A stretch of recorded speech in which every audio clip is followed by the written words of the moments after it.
I wanted to show you my book. Nash has brought his bear. Good boy. Good boy. So, good morning. While I make my coffee, I thought I would update you on Kingdom of Ash. I'm currently 11 chapters in. A lot happening because all the POVs are in different places. So the characters are kind of spread all over the place, which makes it way more realistic because they're all needing to do something for the good of their side of this entire battle and war. I think there's a good mix of calm and intensity. So Lysandra and Aedion just went through intensity, and personally I think Aedion needs to set aside his little pettiness towards Lysandra because he's so upset, and I'm kind of like, Aedion, you've got bigger things to do here than your little tootiness to Lysandra. If Rowan doesn't find Aelin, please. I know he will. I mean, I hope. At this point, who knows? But Aelin has to be probably the best FMC I've ever read about, and honestly, I'm never gonna compare an FMC to her because she's in a league of her own. She really is. All the things she's going through for her kingdom, yeah. Dorian and Manon, I still love them. I kind of wish that the characters would get a little less secrecy. They're all like, I can't tell them that bit of information. I'm like, at this point, let's not hide anything from each other because it never goes well. Let's just tell each other everything so that we can just move these things along. Because whenever they end up telling each other things, the other person always ends up helping. What do you think? What do you think? Oh, Lorcan and Elid? Me too. I love them. I love Lorcan and Elid because they're with Rowan. Nash. They're with Rowan trying to find Aelin. And the thing is Lorcan is groveling to Elid because so in Empire of Storms, he crawls on the beach and Elid thinks he's crawling towards Maeve. Lorcan confirmed he was crawling towards Aelin. But he still has some groveling to do because Elid's not going to forgive him. Elid is a changed lady. Yeah, she is. She's not going to deal with it. So that's our update for Kingdom of Ash. I'm on chapter 11. And I'm gonna keep reading this morning. It's early. We woke up early to read, and then I'll update you all later. That sound good, puppy?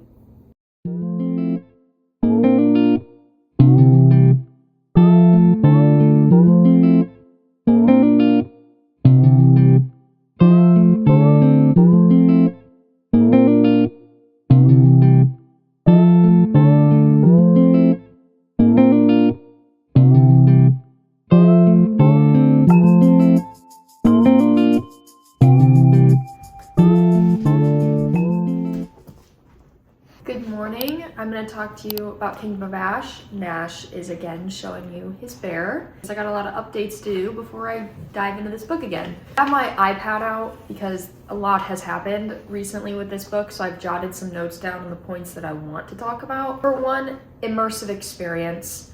This book, when I open it up, it feels like I'm in a portal transporting into this world. And then when I close it, it's as if I've woken up from a nap and I don't know what year it is. It's just crazy to me to look at this book and know that there's an entire world here, but it's literal words on paper and it's fiction. That's having a hard time wrapping my head around that. Character updates, really, really, really mad at Dorian, but not for a bad reason. He's trying to be selfless and sacrifice himself for the greater good, except I really like that character, so I don't want any of them doing that.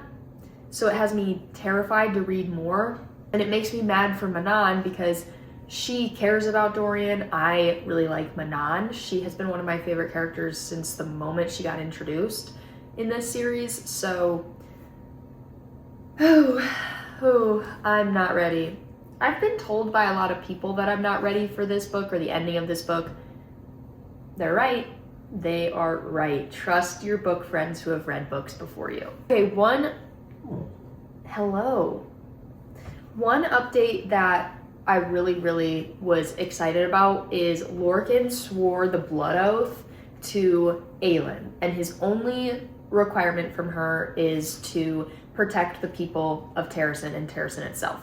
And what's cool about that is now he can live in Terrasen because she knows he wants to rekindle with Elid. And if he didn't swear the blood oath, she was gonna say, yeah, you can never come into Terrasen ever again. So he swore the blood oath because he doesn't want to not have a way to connect with Elid. Love that. I love that he's groveling with Elid. It's making it feel like a little romance book in that sense because it's anything but a fluffy little romance book. But that piece of the story, I really do love those POVs. So I just like that sense of just fun, like, oh, he's groveling. And I love Elid and Lorcan, so I'm enjoying that. Overall, the court being defined is really neat to see it because when we read ACOTAR, the court's already defined, but reading Throne of Glass, you can see Aelin defining her court, which is just so cool. And she has like the coolest people. Fenris, because she saved him, that blew my mind. I really was prepared for Fenris not to make it through that because he broke his original blood oath, then swore a new one to Aelin. Incredible, saved him. And then overall, I'm terrified to read any more. Absolutely terrified. I love Rowan and Aelin.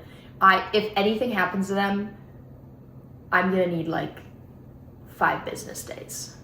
If anything happens to them, yeah. Okay, well, that's the update. I'm gonna make coffee and get reading.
This scene's gonna end well. No. Lysandra, girl. She showed up as Aelin, so they had a reason to not retreat. But there's no way she makes it through this, and I hate to say that. I really do, because I really like Lysandra.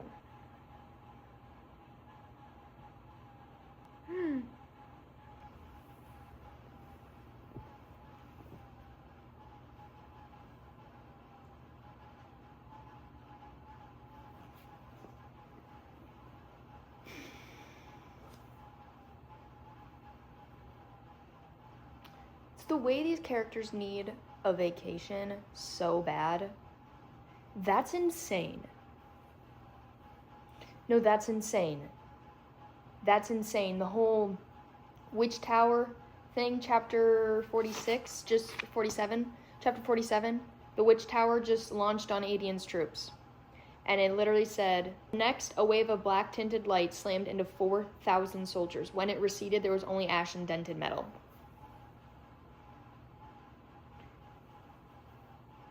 Adian has to be thinking, at this point, we're all royally screwed because Aelin's nowhere in sight. He doesn't know where she's at. He has no idea that she's on her way.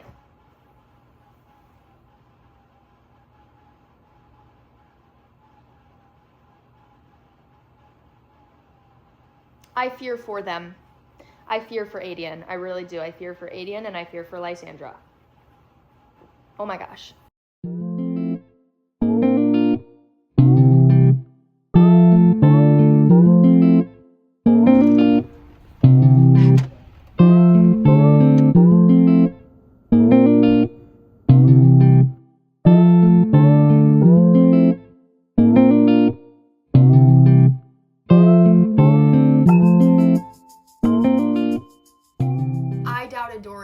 that's on me. I just read chapter 78. I really thought Dorian was forming an alliance with Maeve. Boy, was I wrong. I was so wrong. I was so just like, what is happening? What are we doing? This doesn't make any sense. And then I read chapter 78. Turns out he was playing Maeve. He was setting a trap for Maeve. Took away Maeve's world walking abilities. Shout out to Dorian for that. And just crumbled Moroth to the ground. So now Moroth is no more. Those towers are gone. I'm never doubting Dorian literally ever again. I am utterly speechless. That was so good. That was such a journey and a little adventure within this giant adventure of a book. My gosh. That makes me so happy. And you know what else it just made me think of is what Manon's gonna say. Because she was like, you're going to Moroth, it's a death sentence. And he's like, I know. He's gonna come back and be like, not only did he get the third word key, but he took away Maeve's big power and crumbled the towers to the ground. Manon's gonna be like, you did what? I love this book. And I love Dorian.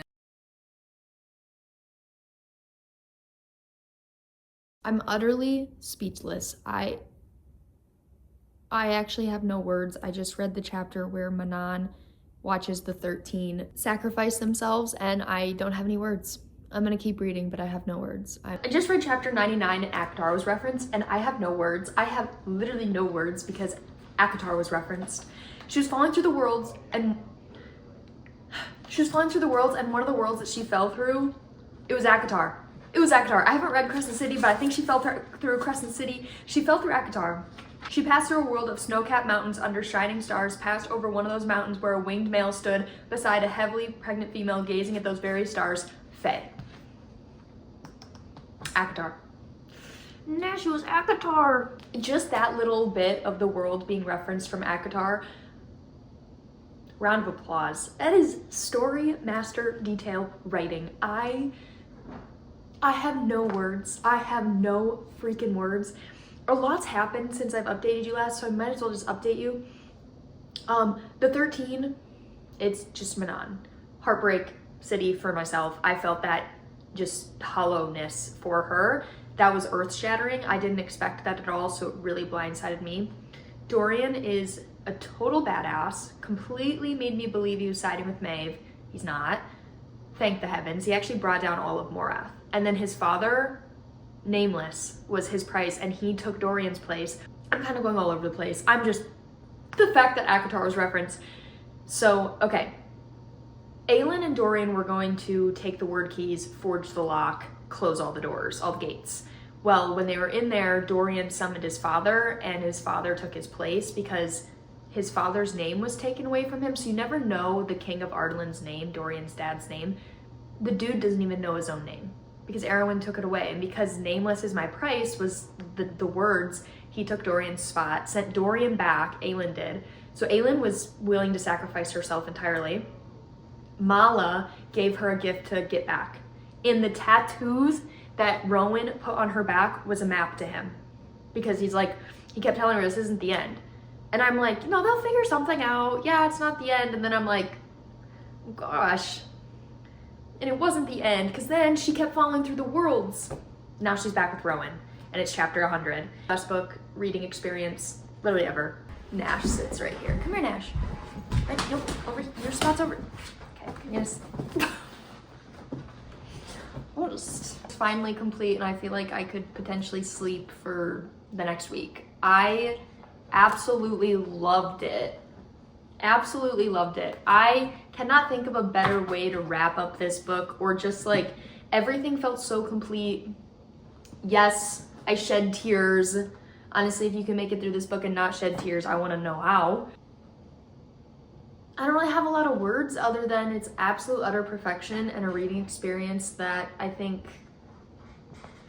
just is absolute magic. And this world as a whole is quite literally insane. I also feel like all the books leading up to this are world building books, and everything that unravels in this is insane. I'm really happy Dorian made it to the end. I was so nervous. So, but yeah, overall, I loved it. The next steps of the night are making pancakes. I'm really excited about that. So I want to say thank you to those that watched this reading vlog and went on the Kingdom of Ash journey with me. I'll see you all in the next video. Let's make some pancakes. Thanks for watching.